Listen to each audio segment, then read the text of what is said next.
अजमेर के ब्यावर में अंधेरी Deori Shri cement limited Bangar नगर स्थित श्री संकट मोचन हनुमान मंदिर का 26वां वार्षिकोत्सव 2 से 6 अप्रैल तक मनाया जाएगा।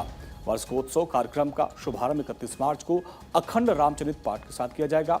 अंतर्राष्ट्रीय संत गोविंद देव गिरी महाराज 2 से 5 अप्रैल तक कृष्ण नीति दर्शन से आम लोगों को रूबरू कराएंगे। कथा के लिए श्री परिवार की ओर से श्री रंगमंच के पास वातानुकूलित पंडाल का निर्माण कराया जा रहा है। श्री सीमेंट की ओर से प्रेस वार्ता करके वार्षिकोत्सव कार्यक्रम की विस्तार से जानकारी दी गई। प्रेस वार्ता में यूनिट प्रमुख विकास सिंघल, कमर्शियल हेड रविंद्र जैन, मानव संसाधन विकास हेड देवेंद्र माथुर समेत कई गणमान्य लोग मौजूद थे। Shri cement Beawar plant unit head Vikas Singhal से खास बातचीत की हमारे संवाददाता रमेश शर्मा ने। आज हमारे मध्य मौजूद हैं श्री सीमेंट ब्यावर के यूनिट हेड विकास सिंघल।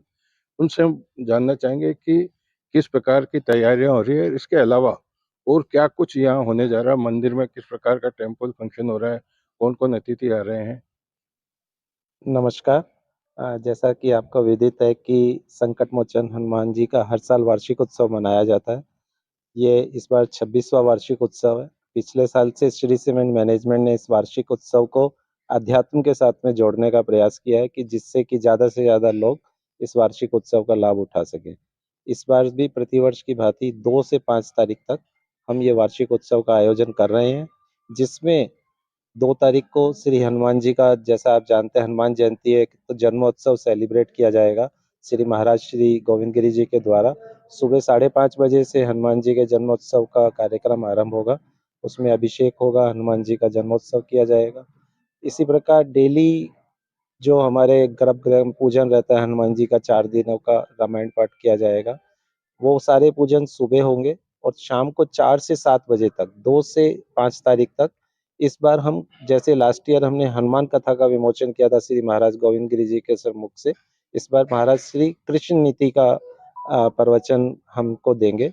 कृष्ण नीति जो अपने आप में ही एक बहुत बड़ा वो है, ये हमें सिखाता है कि किस तरह आज के आधुनिक जीवन में कर्म और धर्म का समायोजन किया जाए, कैसे हम कृष्ण नीति को अपने बिजनेस में अपना सकते हैं कि जिससे कि जिस तरह से कृष्ण नीति सक्सेसफुल है, उसी तरह हमारा बिजनेस भी आगे सक्सेसफुल रहे। इस आयोजन के अंदर ब्यावर की जनता ज़्यादा से ज़्यादा जुड़ सके, इसके लिए हमने 10 बसों की व्यवस्था करी है, ब्यावर के अलग-अलग क्षेत्रों से जो चलेंगी, जिससे कि लोगों को इस कथा में आने-जाने में कोई असुविधा ना हो। साथ ही ये जो कथा का पंडाल बनाया गया है, पूरा का पूरा वातानुकूलित है, जिससे कि लोग जो 3 घंटे बैठ के कथा सुनेंगे इस गर्मी के मौसम में, उनको कुछ असहज नहीं हो। हमने अपनी तरफ से पूरा ध्यान रखा है कि लोगों को इस कथा का ज़्यादा से ज़्यादा लाभ मिले, और इसी आशा के साथ में आप सबसे सहयोग की अपेक्षा है कि आप ज़्यादा से ज़्यादा इस कथा में पधारें।